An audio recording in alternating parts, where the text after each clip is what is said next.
So அடுத்ததான் நம்ம பார்க்க போகிற டாபிக் கோப்ரைம், ஆய்லர் டார்ஷன் function, Euler's theorem and Fermat's theorem. ஆக்சுவலாக வந்து நம்ம இதை யூலர்ஸ் அப்படின்னு படிச்சிருப்போம். பட் ஆனால் மாடர்ன் அல்ஜிப்ராவில் இந்த டாப்பிக்கை வந்து ஆய்லர் அப்படின்னு தான் எல்லாருமே சொல்கிறாங்க. ஸோ இது ஆய்லர்ஸ் தியரம் அப்படின்ட்டு நம்மளும் கண்டினியூ பண்ணுவோம். கோப்ரைம் அப்படின்றதுல தான் இந்த டாபிக் ஸ்டார்ட் ஆகுது. நம்ம ஜஸ்ட் கோப்ரைம்னா என்ன அப்படின்றது தெரிஞ்சுக்கிறது தான். எப்போ ரெண்டு நம்பர்ஸ் கோப்ரைமாக இருக்குது அப்படின்னு சொல்லுவோன்னா அதோடைய ஜிசிடி 1ன்னு இருக்கணும். ஓகேவா? ஸோ இப்போ ஜஸ்ட் இந்த ஃபர்ஸ்ட் எக்ஸாம்பிள் பார்த்தோம் அப்படின்னா 7 and 12 இருக்குது. இப்போ இந்த 7,12க்கு நீங்கள் வந்து காமன் டிவைசர் எடுத்து பார்த்தீங்கன்னா 7க்கும் சரி 12க்கும் சரி காமனாக 1 தான் வரும். வேறு எதுவும் வர வாய்ப்பு இல்லை. இதையும் விட பர்ஃபெக்டாக சொல்லணும் அப்படின்னா 7 ஃபேக்டர்ஸ்னால் 1 7, 12 ஃபேக்டர்ஸ் அப்படின்னு எடுத்துக்கிட்டோன்னா 1 2 3 4 6 12 அப்படின்னு போகும். இதில் வந்து காமனாக இருக்கிறது இந்த 1 தான். ஸோ கிரேட்டஸ்ட் காமன் டிவைசர் அப்படின்னா நம்ம வந்து இந்த 1 தான் சொல்ல முடியும். ஸோ இந்த மாதிரி தான் இந்த 3 பேர்ஸுமே இருக்குது. ஓகே, ஸோ கோப்ரைம்னா இவ்வளோ தான். அடுத்தது ஆய்லர்ஸ் தியரம் பார்க்கணும். ஆய்லர்ஸ் தியரம் பார்க்குறதுக்கு முன்னாடி அதில் ஒரு சின்ன டெஃபினேஷன் இருக்குது. ஆய்லர் டோர்ஷன் ஃபங்க்ஷன் அப்படின்னு சொல்லி ஒரு ஃபங்க்ஷனு. ஸோ அந்த ஃபங்க்ஷனை φ ஆஃப் n அப்படின்னு சொல்லி தான் டினோட் பண்ணுறோம். ஸோ இது φ ஆஃப் n அப்படின்னா ஒன்றும் இல்லை, இது வந்து ஒரு number of positive integers which is less than okay fine. So φ of என்னன்றது நம்பர் ஆஃப் பாசிட்டிவ் இன்டீஜர்ஸ். இது எப்படி அப்படின்னா இப்போ ஒரு 2 நம்பர் கொடுத்துருக்காங்கன்னு வச்சுப்போம். m, n 2 நம்பர் கொடுத்துருக்காங்க அப்படின்னா இந்த m and n வந்து லெஸ் தேன் n இருக்கணும். அதாவது m எப்படி இருக்கணும்னா 1 less than or equal to m less than n இருக்கணும். n விட சின்னதாக இருக்கணும். அண்ட் அதோடைய ஜிசிடி 1 இருக்கணும். இப்படி இருக்கிற நம்பர் ஆஃப் பாசிட்டிவ் இன்டீஜர்ஸ் தான் நம்ம வந்து φ ஆஃப் n அப்படின்னு சொல்லுவோம். இப்போ இதுக்கு ஒரு எக்ஸாம்பிள் சொல்லணும் அப்படின்னா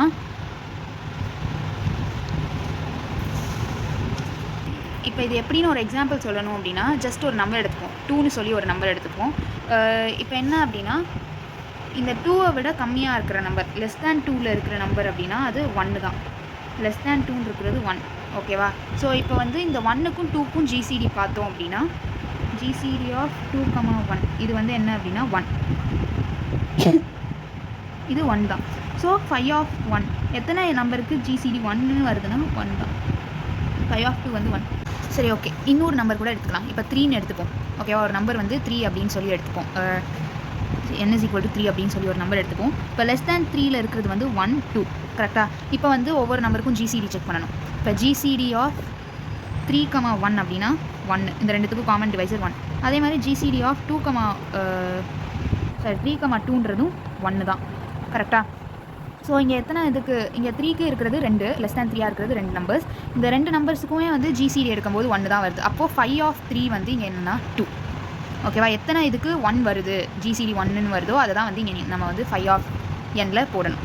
ஓகேவா? ஸோ இதுதான் வந்து ஆய்லர் டோர்ஷன் ஃபங்க்ஷன். ஓகேவா? இப்போ வந்து ஆய்லர் தியரம் கூட போகலாம். ஆய்லர் தியரமில் என்ன சொல்லியிருக்காங்க அப்படின்னா if n is any integer, nன்றது ஒரு integer and a and n are coprime, அதாவது இதோடைய ஜிசிடி வந்து 1. ஓகேவா? nன்றது ஒரு இன்டீஜர்னு எடுத்துக்கிறோம், ஏன்றதும் ஒரு இன்டீஜர். இப்போ இந்த 2 நம்பருக்கான ஜிசிடி வந்து 1 அப்படின்னு சொல்லி எடுத்துக்கிறோம். அப்போது ஜிசிடி 1 இருந்தது அப்படின்னா a power φ of n is congruent to 1 mod n அப்படின்னு சொல்லி சொல்கிறாங்க. a power φ of n is congruent to 1 mod n அப்படின்னு சொல்லி சொல்கிறாங்க. ஸோ இதோடைய ப்ரூஃப் வந்து கொஞ்சம் பெருசாக போணுச்சு, நமக்கு ஷார்ட்டாக தான் கொடுத்துருக்காங்க. ஓகே, ஸோ அந்த ப்ரூஃப் பார்க்கலாம். என்ன அப்படின்னா நம்ம வந்து இந்த இடத்துல ஒரு குரூப் வந்து நம்ம ஒரு செட்டுன்னு சொல்லிக்கலாம். ஃபஸ்ட்டு ஸ்டார்டிங்கில் ஒரு செட்டை நம்ம வந்து டிஃபைன் பண்ணிக்கிறோம், ஜி அப்படின்னு சொல்லி எடுத்துக்கிறோம். இந்த ஜியில் இருக்கிறது என்ன அப்படின்னா எம்ன்ற எலமெண்ட்ஸ் இருக்குது. இந்த எம்ன்ற எலமெண்ட் எப்படி இருக்கும் அப்படின்னா எம் வந்து லெஸ் தேன் n இருக்கும். And also GCD of m, n வந்து 1. ஓகேவா? இதுதான் கொடுத்துருக்காங்க. ஸோ ஜியில் எம்ன்ற எலமெண்ட்ஸ் இருக்குது. அந்த எம்ன்ற எலமெண்ட் எப்படி இருக்குன்னா n விட லெஸ்ஸாக இருக்குது and GCD of m, n வந்து 1 அப்படின்னு சொல்லி சொல்கிறாங்க. ஸோ இந்த ஜின்றது ஒரு குரூப் அண்ட் அதோடைய பைனரி ஆப்ரேஷன் என்ன அப்படின்னா மல்டிப்ளிகேஷன் மாடுலோ n. ஓகேவா? மல்டிப்ளிகேஷன் மாடுலோ n இந்த பைனரி ஃபங்க்ஷனில் இது வந்து ஒரு குரூப் அப்படின்னு சொல்லி சொல்கிறாங்க. ஸோ இப்போ பாருங்கள், இது வந்து ஒரு குரூப்பு. இந்த குரூப்போடைய பைனரி ஆப்ரேஷன் மல்டிப்ளிகேஷன் மாடலாக என்னன்னு சொல்லியாச்சு. இப்போ இந்த குரூப்போடைய கண்டிஷன் பாருங்கள், m less than n, GCD of m, n is equal to 1. இது எங்கேயோ பார்த்த மாதிரி இல்லை, இப்போ தான் ஆய்லர் டோர்ஷன் ஃபங்க்ஷனில் என்னன்னு பார்த்தோம். φ ஆஃப் nன்றது நம்பர் ஆஃப் பாசிட்டிவ் இன்டீஜர்ஸ்னு பார்த்தோம். அந்த என்ன conditions? m less than n, GCD of m, n is equal to 1. ஒரே கண்டிஷன் இருக்கா?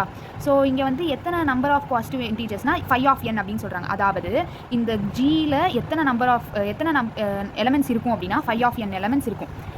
இத்தனை எலமெண்ட்ஸ் தான் இருக்குன்றதை நம்ம என்னன்னு சொல்லுவோம், ஆர்டர் ஆஃப் ஜின்னு சொல்லுவோமா. ஆர்டர் ஆஃப் ஜி வந்து இங்கே என்ன அப்படின்னா ஃபைவ் ஆஃப் என். ஓகேவா. ஸோ இதுதான் வந்து இங்கே கொடுத்துருக்காங்க, this group is of order five of N அப்படின்னு சொல்லிட்டு. இப்போ நம்ம என்ன கன்சிடர் பண்ணுறோம், GCD of A comma N வந்து 1ன்னு நம்ம கன்சிடர் பண்ணிக்கிறோம். ஓகேவா. அப்போ யூக்ளிட்ஸ் டிவிஷன்லமா அது படி பார்த்தோம் அப்படின்னா, இப்போ வந்து ஒரு நம்பர் ஏவை என்னால் நீங்கள் டிவைட் பண்ணுறீங்க அப்படின்னா உங்களுக்கு ஒரு கோஷன் கிடைக்கும் அண்ட் ஆல்சோ ஒரு ரிமைண்டர் கிடைக்குமா. இப்போ அதை தான் வந்து நம்ம இங்கே எழுதியிருக்கோம் இப்படி, A is equal to QN + R அப்படின்னு சொல்லி எழுதியிருக்கோம். அண்ட் இந்த ஆர் வந்து இங்கே யூலஸ் டோஷன் ஃபங்க்ஷனை வந்து சாட்டிஸ்ஃபை பண்ணுது. 0 less than or equal to R less than n. ஆனால் அங்கே 1, இங்கே வந்து 0. ஸோ பாசிட்டிவாக இருக்குது, இந்த ஆர் வந்து பாசிட்டிவாக இருக்குது அப்படின்றது தான் இங்கே சொல்கிறாங்க. ஸோ எப்படி இருக்குன்னா, A is equal to QN + R. இங்கே Qன்றது கோஷன்ட், ஆர்ன்றது ரிமைண்டர். இது அவங்க எப்படி எழுதுறாங்க அப்படின்னா, A is congruent to R mod n. ஓகேவா. அதாவது ரிமைண்டர் வந்து ஆர்னு கிடைக்கும். இப்போ நம்ம வந்து ஏவை வந்து என்னால் டிவைட் பண்ணோம் அப்படின்னா நமக்கு ஆறுன்ற ரிமைண்டர் கிடைக்கும்ன்றாங்க. ஓகேவா. இப்போ வந்து நமக்கு என்ன தெரியும் அப்படின்னா, GCD of A comma N வந்து 1ன்னு தெரியும். கரெக்டாக. ஆக்சுவலாக ஒரு டவுட் வந்திருக்குண்ணா, எதுக்கு நம்ம வந்து இங்கே ஏவை கன்சிடர் பண்ணிக்கிறோன்ட்டு. இங்கே எம் தான் நம்ம போட்டிருக்கோம். ஜஸ்ட் நம்ம வந்து இப்போ எப்படி எடுத்துக்கிறோம் அப்படின்னா, ஏ பிலாங்ஸ் டு ஜி அப்படின்ற மாதிரி, அதாவது ஜிலேருந்து இப்போ நம்ம எடுத்துக்கிற எலமெண்ட் ஏ அப்படின்ற மாதிரி எடுத்துக்கிட்டோம். அப்படி எடுத்துக்கிறதுனால தான் வந்து என்ன இங்கே கன்சிடர் பண்ணியிருக்கோம் அப்படின்னா, let GCD of A comma N is equal to 1ன்னு கன்சிடர் பண்ணியிருக்கோம். அண்ட் இந்த ஏ வந்து n வந்து ஏவை டிவைட் பண்ணும்போது நமக்கு ஒரு கோஷன் ரிமைண்டர் கிடச்சி யூக்ளிட்ஸ் டிவிஷனில் படி இப்படி எழுதி அண்ட் அதை வந்து A is congruent to R mod n அப்படின்னு எழுதியிருக்கோம். ஓகேவா. ஸோ இப்போ நமக்கு என்ன தெரியும் அப்படின்னா, ஏ கமா என்னோடைய ஜிசிடி வந்து 1ன்னு தெரியும். ஓகேவா. ஸோ இதனால் நமக்கு என்ன தெரிய வருது அப்படின்னா, ஆர் கமா என்னோடைய ஜிசிடியும் 1 தான் அப்படின்னு தெரிய வருது. ஓகே. ஸோ இப்போ ஆர் கமா என்னோடைய ஜிசிடியும் 1 தான் தெரிய வருது. இப்போ வந்து ஆரோடைய இதை வச்சு பாருங்களேன், ஜிசிடி 1 என்னோட கன்சிடர் பண்ணும்போது ஜிசிடி 1, ஆர் வந்து லெஸ் தேன் n. ஸோ இந்த ரெண்டு கண்டிஷனையும் சாட்டிஸ்ஃபை பண்ணுதா, அப்போது ஆர் பிலாங்ஸ் டு ஜி. ஓகேவா. இதை தான் இங்கே கொடுத்துருக்கோம். So that R belongs to G அப்படின்னு சொல்லி கொடுத்துருக்கோம். ஓகேவா. இங்கே இன்னொன்று என்ன சொல்லியிருக்காங்க, ஆர் பவர் 5n வந்து 1 அப்படின்னு சொல்லி கொடுத்துருக்காங்க. அப்போது R power 5 of n is equal to 1. ஓகேவா. ஓகே. ஸோ இங்கே வந்து எதனால் நம்ம வந்து R power 5 of n is equal to 1ன்னு கொடுக்குறோம் அப்படின்னா, நம்ம இதுக்கு முன்னாடி ஒரு தியரம் பார்த்தோம். என்ன தியரம் அப்படின்னா, ஆர்டர் ஆஃப் எங்கேயோ பார்த்தோமே, order of A is equal to order of G அப்படின்ற மாதிரி ஒரு தியரம் பார்த்தோம். அதாவது ஆர்டர் ஆஃப் ஜி n அப்படின்னா ஆர்டர் ஆஃப் ஏவும் வந்து n தான் இருக்கும். ஏ பவர் n வந்து ஈன்ற எலமெண்ட் ஐடென்டிட்டி எலமெண்ட் கொடுக்கும் அப்படின்னு சொல்லி நம்ம பார்த்தோம் இல்லையா. அதே தான் வந்து இங்கே பார்க்குறோம். இப்போ வந்து நம்ம என்ன சொல்லியிருக்கோம், ஜின்றது ஒரு குரூப்பு, ஜியோடைய ஆர்டர் வந்து என்ன 5 ஆஃப் n அப்படின்னு சொல்லியாச்சு. இப்போ இங்கே ஆர் வந்து பிலாங்ஸ் டு ஜி அப்படின்னு சொல்லியாச்சு. இப்போ ஆர்ன்றது ஜியோடைய ஒரு எலமெண்ட். ஸோ இந்த இப்போ என்ன சொல்லியிருக்கோம், ஆர்டர் ஆஃப் ஜி வந்து 5 ஆஃப் n. இதுக்கு முன்னாடி நம்ம படித்த தியரம் படி இந்த ஆர்ன்ற எலமெண்ட்டோடைய ஆர்டர் வந்து ஆர்ன்ற எலமெண்ட்டோடைய பவரில் 5 ஆஃப் n இருந்தது அப்படின்னா அது ஐடென்டிட்டி எலமெண்ட் கொடுக்கணும். மல்டிப்ளிகேஷன் மாடலோ தான் இந்த குரூப்போடைய பைனரி ஆப்ரேஷன். அப்போது மல்டிப்ளிகேஷன் மாடல்னா ஐடென்டிட்டி எலமெண்ட் வந்து 1. ஸோ அதனால தான் R power 5 of n is equal to 1 அப்படின்னு சொல்லி போட்டிருக்கோம். ஓகேவா. ஸோ இதுலேருந்து நம்ம என்ன எழுதுறோம் அப்படின்னா, R power 5 of n is equal to 1 modulo n அப்படின்னு சொல்லி 1 mod n அப்படின்னு சொல்லி எழுதுகிறோம். ஸோ இதுக்கு என்ன அர்த்தம், ஆரை வந்து என்னால் டிவைட் பண்ணோன்னா நமக்கு 1 கிடைக்கும் அப்படின்னு அர்த்தம். ஓகேயா. ஸோ இன்னொன்று என்ன சொல்கிறோம் அப்படின்னா, ஏவுமே வந்து என்னது ஜியோடைய ஒரு எலமெண்ட் தான். ஸோ அப்போ அதனால் என்ன போடுறோம் அப்படின்னா, A power 5 of n is equal to R power 5 of n mod n. இதில் என்ன அர்த்தம், ஏ வந்து என்னால் டிவைட் பண்ணால் ஆர் பவர் 5 ஆஃப் n கிடைக்கும். இங்கே நம்ம ஆல்ரெடி என்ன சொல்லணும், ஏவை என்னால் டிவைட் பண்ணால் ஆர்ன்ற எலமெண்ட் கிடைக்கும்னு சொல்லியிருக்கோமா. இதை வச்சு தான் இங்கே எழுதியிருக்கோம். ஓகேவா. ஸோ இது ஒரு ஈக்குவேஷன், இது ஒரு ஈக்குவேஷன் அப்படின்னு சொல்லி எடுத்துக்கிறோம். இப்போ வந்து என்ன சொல்கிறாங்க அப்படின்னா, ஆர்ன்றது congruent to 1 mod n. A power R power 5 of nன்றது congruent to 1 mod n. A power 5 of n is congruent to R power 5 of n mod n. கரெக்டாக. இப்போது இது எப்படி இருக்குன்னா, ஏ ஜஸ்ட் ஒரு 3 எலமெண்ட் எடுத்துப்போம், எக்ஸு ஒய் இசட்டுன்னு எடுத்துப்போம். எப்படி இருக்குது அப்படின்னா, X congruent to Y congruent to இசட்டுன்னு இருக்குது. அப்போது இதுலேருந்து என்ன எழுதலாம், இது ட்ரான்சிட்டிவாக இருந்தது. நமக்கு என்ன தெரியும் அப்படின்னா, காங்க்ருவன்ஸ் ரிலேஷன் அப்படின்றது ஒரு ட்ரான்சிட்டிவ் ரிலேஷன் தெரியும். ட்ரான்சிட்டிவ்னா என்ன, எக்ஸ் இது ரெண்டும் suppose X congruent to Y congruent to இசட்டுன்னு இருந்ததுன்னா இது சிம்ப்ளைஸ், இது இம்ப்ளைஸ் சிம்பிள்ப்பா, இது implies X is congruent to Z. கரெக்டாக. ஸோ இப்போ இந்த காங்க்ருவன்ஸுன்ற ரிலேஷன் வந்து ட்ரான்சிட்டிவ்ன்றதுனால நம்ம என்ன எழுதுகிறோம் அப்படின்னா, இதை வச்சு A power 5 of n is congruent to 1 mod n அப்படின்னு எழுதுகிறோம். எதனால் இப்போ ஆக்சுவலாக இதை இன்னும் கரெக்டாக எழுதணும் அப்படின்னா, a power 5 of n is equal to r power 5 of n mod n. இதை நம்ம எதுலேருந்து எடுத்திருக்கோம் அப்படின்னா இந்த ஈக்குவேஷன்லேருந்து இப்படி எடுத்துக்கிட்டோம். ஓகேவா? இப்போ நம்ம இங்கே என்ன கண்டுபிடிச்சி வச்சுருக்கோம்? r power 5 of n is equal to 1 mod n அப்படின்னு கண்டுபிடிச்சி வச்சுருக்கோம். ஓகேவா? ஸோ இந்த ரெண்டுத்துலேருந்தும் நம்ம என்ன எழுதலாம் அப்படின்னா a power 5 of n is equal to 1 mod n அப்படின்னு எழுதலாம். சாரி, ஈக்குவல் டு இல்லை, காங்க்ருவென்ட் டு. இந்த சிம்பிளை மட்டும் கொஞ்சம் கரெக்டாக பார்த்து போட்டுருங்க. ஸோ இதனால தான் வந்து தியரம் வந்தது அப்படின்னு சொல்லியிருக்காங்க. ஓகே, நம்ம அடுத்ததாக பார்க்க போகிறது ஃபெர்மட்ஸ் தியரம். ஃபெர்மட்ஸ் தியரத்தில் என்ன சொல்கிறாங்க அப்படின்னா, let p be a prime number. pன்றது ஒரு prime numberனு எடுத்துக்கிறோம் அண்ட் ஏன்றது ஒரு இன்டீஜர்னு எடுத்துக்கிறோம். Relatively prime to p. ஓகேவா? ஏன்றது ஒரு integer, relatively to prime to pனா இதுக்கு என்ன அர்த்தம் அப்படின்னா, இது ரெண்டும் கோ ப்ரைம். அதாவது a, p வந்து a, p உடைய GCD வந்து என்ன அப்படின்னா 1. ஓகேவா? ஸோ இதுதான் வந்து ரிலேட்டிவ்லி prime to pனா அர்த்தம். அப்போ a பவர் p minus 1 இஸ் காங்க்ருவென்ட் டு 1 மோட் p அப்படின்னு சொல்லியிருக்காங்க. நம்ம ஏற்கனவே என்ன பார்த்தோம்? இது ஆய்லர் தியரத்தில் என்ன பார்த்தோம்? a power 5 of n is congruent to 1 mod n பார்த்தோமா? இங்கே என்ன ஆச்சுன்னா ஃபெர்மட்ஸ் தியரம்ன்றது ஒரு special case of Euler's theorem தான். அதாவது இங்கே 5 ஆஃப் n போட்டிருக்கோம்ல, இந்த n வந்து சப்போஸ் ப்ரைமாக இருந்ததுன்னா எப்படி இருக்கும் அப்படின்றது தான் இந்த ஃபெர்மட்ஸ் தியரம். ஓகேவா? ஸோ நம்ம என்ன எடுத்துக்கிறோம் அப்படின்னா, இவங்களே கொடுத்துட்டாங்க, pன்றது ஒரு ப்ரைம் நம்பர்னு கொடுத்துட்டாங்க. அப்போது 5 ஆஃப் p. ஓகேவா? ஸோ நம்ம பார்க்க போகிறது a பவர் 5 ஆஃப் p தான் நம்ம பார்க்க போகிறோம். ஆக்சுவலாக ஆய்லர்ஸ் டோஷன் ஃபங்க்ஷன் சொன்னேன் இல்லையா, அதை சொல்லும் போதே வந்து இந்த பாயிண்ட்டை நான் இன்க்ளூட் பண்ணியிருக்கணும். ஆய்லர்ஸ் டோஷன் ஃபங்க்ஷனை வந்து நம்ம 5 ஆஃப் n சொல்லி டினோட் பண்ணுவோம். சப்போஸ் இந்த n வந்து ப்ரைம் நம்பராக இருந்தது அப்படின்னா, p அப்படின்ற ப்ரைம் நம்பராக இருந்ததுன்னா 5 ஆஃப் p வந்து p மைனஸ் 1, அதாவது அவங்க கொடுத்துருக்கிற ப்ரைம் நம்பர் -1 தான் வந்து இந்த 5 ஆஃப் p உடைய வேல்யூ அப்படின்னு சொல்லி அர்த்தம். ஓகேவா? இது வந்து ஜென்ரல் ஆய்லர்ஸ் டோஷன் தியரம், ஆய்லர்ஸ் டோஷன் ஃபங்க்ஷன் படி ஜென்ரலாகவே இதுதான் வந்து கொடுத்துருக்காங்க. ஸோ நமக்கு இங்கே வந்து கொடுத்துட்டாங்க தியரத்துலேயே, ஸ்டேட்மெண்ட்லேயே என்ன கொடுத்துட்டாங்க? pன்றது ப்ரைம் நம்பர்னு கொடுத்துட்டாங்க. அப்போ 5 ஆஃப் pன்றது p minus 1. ஓகேவா? நம்ம ஆய்லர்ஸ் தியரத்தில் என்ன போட்டிருக்கோம்? a power 5 of n is congruent to 1 mod n கொடுத்துருக்கோமா? இங்கே 5 ஆஃப் nக்கு பதிலாக 5 ஆஃப் p நம்ம சப்ஸ்டியூட் பண்ணோம் அப்படின்னா a power 5 of p is congruent to 1 mod p கிடைக்கும். இப்போ இந்த 5 ஆஃப் p உடைய வேல்யூ என்ன? p minus 1 போட்டிருக்கோமா? அப்போ a power p minus 1 is equal to is congruent to, இங்கே நான் மிஸ் பண்ணியிருக்கேன், is congruent to 1 mod p. ஓகேவா? இவ்வளோ தான் வந்து ஃபெர்மட்ஸ் தியரம்.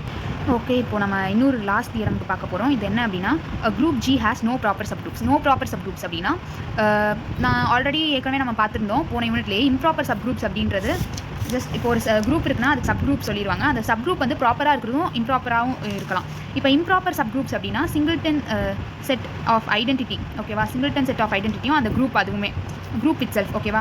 ஒரு குரூப்புக்கு சிங்கிள்டன் செட் ஆஃப் ஐடென்டிட்டியும் அந்த குரூப்பும் வந்து இம்ப்ராப்பர் சப்குரூப்ஸ் அப்படின்னு சொல்கிறாங்க. ஸோ இந்த ரெண்டுத்தையும் தவிர வேறு எந்த சப்குரூப் இருந்தாலுமே அது வந்து ப்ராப்பர் சப்குரூப் அப்படின்னு சொல்லியிருக்காங்க. ஓகேவா? ஸோ இதில் என்ன சொல்கிறாங்க அப்படின்னா, group G has no proper subgroups. ஓகேவா? ஒரு ப்ராப்பர் சப்குரூப்பே இருக்காது. If and only if it is a cyclic group of prime order. அதாவது இங்கே நம்ம வந்து வைஸ் வெர்ஸா ப்ரூவ் பண்ணணும். அதாவது எப்படி அப்படின்னா, ஒரு குரூப் வந்து சைக்ளிக் குரூப் ஆஃப் ப்ரைம் ஆர்டராக இருந்தது அப்படின்னா அதுக்கு எந்த ஒரு ப்ராப்பர் சப்குரூப்பும் இல்லைன்ட்டு ப்ரூவ் பண்ணணும். இன்னொன்று, ஒரு குரூப்புக்கு ப்ராப்பர் சப்குரூப் இல்லை அப்படின்னா அது ஒரு சைக்ளிக் குரூப் ஆஃப் ப்ரைம் ஆர்டர்னு சொல்லி ப்ரூவ் பண்ணணும். 2 ப்ரூஃப் இருக்குது. ஓகேவா? ஸோ ஃபஸ்ட்டு ப்ரூஃப் என்ன அப்படின்னா, என்ன எடுத்துக்கிறோம் அப்படின்னா, இது வந்து ஒரு சைக்ளிக் குரூப் ஆஃப் ப்ரைம் ஆர்டர்னு சொல்லி எடுத்துக்கிறோம். அப்போ சப்போஸ் ஆர்டர் ஆஃப் G வந்து p அப்படின்னு எடுத்துப்போம். இந்த pன்றது ப்ரைம் ஆர்டர் அண்ட் ஆல்சோ இது வந்து ஒரு சைக்ளிக் குரூப்பும் கூட. ஸோ லெக்ரான்ஜேஸ் தியரமில் நம்ம நோட்ஸில் ஃபஸ்ட் பாயிண்ட் என்ன பார்த்தோம்? Any group of prime order has no proper சப்குரூப்ஸ்னு பார்த்துட்டோம். ஸோ அதனால் லெக்ரான்ஜேஸ் தியரம் படி Gக்கு ப்ராப்பர் சப்குரூப் கிடையாது. இதோட ஒரு பார்ட் ஆஃப் ப்ரூஃப் முடிஞ்சிருச்சு. ஓகேவா? இன்னொரு பார்ட் தான் கொஞ்சம் பெருசாக இருக்கும், ஏன்னா அதில் நம்ம 3 பார்ட்ஸாக பிரிச்சிருக்கோம் ப்ரூஃபை. ஸோ ஒரு பார்ட் ஆஃப் ப்ரூஃப் வந்து முடிஞ்சிருச்சு. ஓகேவா? கான்வர்ஸாக இப்போ நம்ம என்ன எடுத்துக்க போகிறோம் அப்படின்னா, Gக்கு ப்ராப்பர் சப்குரூப்ஸே கிடையாது அப்படின்னு எடுத்துக்க போகிறோம். இப்போ நம்ம என்ன ப்ரூவ் பண்ணணும்னா, Gன்றது ஒரு சைக்ளிக் குரூப் ஆஃப் ப்ரைம் ஆர்டர்னு சொல்லி ப்ரூவ் பண்ணணும். ஓகேவா? ஸோ அதுக்கு ஃபஸ்ட்டு நம்ம என்ன பண்ணணும் அப்படின்னா, G வந்து சைக்ளிக்னு நம்ம ப்ரூவ் பண்ணணும். ஓகேவா? ஸோ அப்போ வந்து ஃபஸ்ட்டு நம்ம என்ன எடுத்துக்கிறோம் அப்படின்னா, G வந்து நாட் சைக்ளிக் அப்படின்னு சொல்லி அசியூம் பண்ணிக்கிறோம். அப்போது A வந்து ஏன்ற ஒரு எலமெண்ட், Gலேருந்து ஏன்ற எலமெண்ட் எடுத்துக்கிறோம் அண்ட் A வந்து நாட் ஈக்குவல் டு ஈன்னு எடுத்துக்கிறோம். அப்போ அந்த சைக்ளிக் குரூப் ஏவால் ஜென்ரேட் ஆகிற சைக்ளிக் குரூப் வந்து ப்ராப்பர் சப்குரூப் ஆஃப் Gன்னு இருக்குன்றாங்க. ஓகேவா? ஆமாம், கரெக்ட் தான். Gலேருந்து நம்ம ஏன்ற ஒரு எலமெண்ட் எடுத்துக்கிறோம் அண்ட் A வந்து நாட் ஈக்குவல் டு E அப்படின்னா, இந்த ஏன்ற எலமெண்ட்டால் நீங்கள் ஒரு சைக்ளிக் குரூப் ஜென்ரேட் பண்ணீங்க அப்படின்னா அந்த சைக்ளிக் குரூப் வந்து ப்ராப்பர் சப்குரூப்பாக இருக்குன்றாங்க. ஓகேவா? ஸோ ப்ராப்பர் சப்குரூப்பாக இருக்கக்கூடாது. நம்ம ஃபஸ்ட்டு எடுத்த அசம்ஷனே என்ன? Has no proper subgroups. So அதுக்கு வந்து இது ஒரு கான்ட்ரடிக்ஷனாக இருக்கிறதுனால Gன்றது ஒரு சைக்ளிக் குரூப் அப்படின்னு சொல்லிட்டாங்க. ஓகேவா, ஜீன்றது ஒரு சைக்ளிக் குரூப்னு சொல்லிட்டாங்க. அடுத்தது இந்த சைக்ளிக் குரூப் வந்து ஃபைனைட் குரூப் அப்படின்னு சொல்லி நம்ம ப்ரூவ் பண்ணணும். ஸோ ஃபைனைட் குரூப்புக்கு ப்ரூவ் பண்ணுறதுக்கு இப்போ வந்து நம்ம என்ன எடுத்துக்கிறோம் அப்படின்னா, ஒரு இன்ஃபைனைட் சைக்ளிக் குரூப் அப்படின்னு சொல்லி இதை அசியூம் பண்ணிக்கிறோம். இன்ஃபைனைட் சைக்ளிக் குரூப்பாக இருந்துச்சு அப்படின்னா அதில் வந்து ஒரு ப்ராப்பர் சப் குரூப் A² அப்படின்ற எலமெண்ட்டால் ஜென்ரேட் பண்ணுற ஒரு ப்ராப்பர் சப் குரூப் வந்து கிடைக்கும். ஸோ அப்படி ஒரு ப்ராப்பர் சப் குரூப் வந்து நமக்கு இருக்கக்கூடாது. கரெக்டாக நம்ம ஃபஸ்ட் அசம்ஷனே என்ன, ப்ராப்பர் சப் குரூப் இருக்கக்கூடாது. ஸோ இது இன்ஃபைனைட்டாக இருந்ததுன்னா கண்டிப்பாக வந்து ஒரு ப்ராப்பர் சப் குரூப் இருக்கும். ஸோ அதனால் ஜீன்றது ஒரு finite group of order n அப்படின்னு சொல்லிட்டாங்க. ஓகேவா, ஸோ இப்போ இந்த n-ன்றது ப்ரைம் நம்பர் அப்படின்னு சொல்லி நம்ம இப்போ ப்ரூவ் பண்ணணும். ஓகேவா, ஸோ இப்போ n-ன்றது நம்ம ப்ரைம் நம்பர்னு ப்ரூவ் பண்ணுறதுக்கு என்ன பண்ணுறோம் அப்படின்னா, n வந்து equal to P into Q அப்படின்னு எடுத்துக்கிறோம். அண்ட் இங்கே ப்ரைம்னா ஆக்சுவலாக என்ன, ஒரு நம்பர் கூட 1 மல்டிப்ளை பண்ணால் அதே நம்பர் வரணும். அந்த நம்பர் கூட வேறு ஏதாவது மல்டிப்ளை பண்ணால் வேறு ஒரு நம்பர் தான் வரும். கரெக்டாக. ஸோ இங்கே நம்ம கான்ட்ராடிக்ஷனாக என்ன எடுத்துக்கிறோம் அப்படின்னா, n is equal to PQ. ஒரு 2 நம்பரை மல்டிப்ளை பண்ணும்போது தான் உங்களுக்கு n வருது அப்படின்ற மாதிரி எடுத்துக்கிறோம். And P and Q greater than 1 condition நல்லா பார்த்துக்கோங்க, ஈக்குவல் டு கூட இல்லை, greater than 1. ஸோ இந்த 2 நம்பரும் வேறு வேறு நம்பர், இந்த 2 நம்பரையும் மல்டிப்ளை பண்ணும்போது நமக்கு n-ன்ற நம்பர் கிடைக்குது அப்படின்ட்டு நம்ம வந்து ஒரு அசம்ஷன் எடுத்துக்கிறோம் இங்கே. ஸோ A வந்து பிலாங்ஸ் டு ஜீன்றது ஜென்ரேட்டர் ஆஃப் த குரூப். அந்த ஏன்ற எலமெண்ட் தான் வந்து ஜென்ரேட்டர் ஆஃப் த குரூப்னு இருக்குன்னு வச்சுப்போம். அப்போது A∧n ஜென்ரேட் ஆகிற ஒரு சப் குரூப் வந்து ப்ராப்பர் சப் குரூப்பாக இருக்கும். அதுக்கு ஆர்டர் Q இருக்கும், ப்ராப்பர் சப் குரூப்பாக இருக்குன்றாங்க. ஓகேவா, A∧n ஜென்ரேட் ஆகிற சப் குரூப் வந்து ப்ராப்பர் சப் குரூப்பாக இருக்கும். அது வந்து கான்ட்ராடிக்ஷன். ஸோ அதனால் n-ன்றது ஒரு ப்ரைம் நம்பர்னு எடுத்துக்கிறோம். இவ்வளோ தான். அதாவது கான்ட்ராடிக்ஷனையே நம்ம வந்து அசம்ஷனாக வச்சு இவ்வளோ தான் அப்படின்னு கொண்டு வரோம். ஸோ இதுதான் வந்து லாஸ்ட் தியரம். இதுக்கு அடுத்து இருக்கிற ப்ராப்ளம் வந்து ரொம்ப சிம்பிளான ப்ராப்ளம். ஆக்சுவலாக என்ன கொடுத்துருக்காங்க அப்படின்னா, A and B sub groups of finite group G such that A is a sub group of B அப்படின்னு சொல்லி கொடுத்துருக்காங்க. ஓகேவா, ஸோ இப்போ நம்ம என்ன ஷோ பண்ணணும், ப்ரூவ் பண்ணணும் அப்படின்னா, index of A in G, இதை படிக்கும்போது மாற்றி தான் படிக்கணும்னு சொல்லியிருந்தேன். Index of A in G is equal to index of B in G into index of A in B. இப்படி தான் ப்ரூவ் பண்ணணும். ஓகேவா, index of A in G நம்ம எப்படி எழுதலாம்னா, order of G by order of Aன்னு எழுதலாம். அதே மாதிரி B in G order of G by order of Bன்னு எழுதலாம். ஏன் அப்படின்னா இதுக்கு என்ன அர்த்தம், A in Gனா order of A divides order of Gன்னு அர்த்தம். அதே மாதிரி order of B divides order of Gன்னு அர்த்தம், order of A divides order of Bன்னு அர்த்தம். ஸோ இதை மாதிரி எழுதிக்கணும். இப்போ ரைட் ஹேண்ட் சைடை தான் நம்ம வந்து எடுத்துக்க போகிறோம். ரைட் ஹேண்ட் சைடில் என்ன கொடுத்துருக்காங்க, index of B in G into index of A in B. ஓகேவா, ஸோ இதுக்கு என்ன அர்த்தம், order of G by order of B into order of B by order of ஏவா. இப்போ இதை ரெண்டும் மல்டிப்ளிகேஷனில் தான் இருக்குது. ரெண்டும் கேன்சல் ஆகிடுச்சுன்னா நமக்கு என்ன கிடைக்கும், order of G by order of ஏன்னு கிடைக்குமா. இது என்னது, index of A in G. இதுதான் நமக்கு இங்கே லெஃப்ட் ஹேண்ட் சைடில் கொடுத்துருக்காங்க. ஸோ இவ்வளோ தான் வந்து இந்த ப்ராப்ளம். ஓகே, ஸோ அடுத்து ஒரே ஒரு நோட் கொடுத்துருக்காங்க. இது என்ன அப்படின்னா, சைக்ளிக் குரூப் இஸ் எபிலியன் குரூப். இது முன்னாடியே நம்ம வந்து யூனிட் 1லேயே ஒரு தியரமாக யூஸ் பண்ணி படித்தோம். ஸோ என்னன்னா, ஒரு சைக்ளிக் குரூப்ன்றது ஒரு எபிலியன் குரூப். ஆனால் எபிலியன் குரூப் எல்லாமே சைக்ளிக் குரூப்பாக இருக்கணும்னு அவசியம் கிடையாது. கரெக்டாக. ஸோ அதுக்கு தான் எங்கள் எக்ஸாம்பிள் ஒன்று கொடுத்துருக்காங்க, கிளைன்ஸ் 4 குரூப் அப்படின்னு சொல்லி, கிளைன்ஸ் 4 குரூப் அப்படின்னு சொல்லி ஒரு இது கொடுத்துருக்காங்க.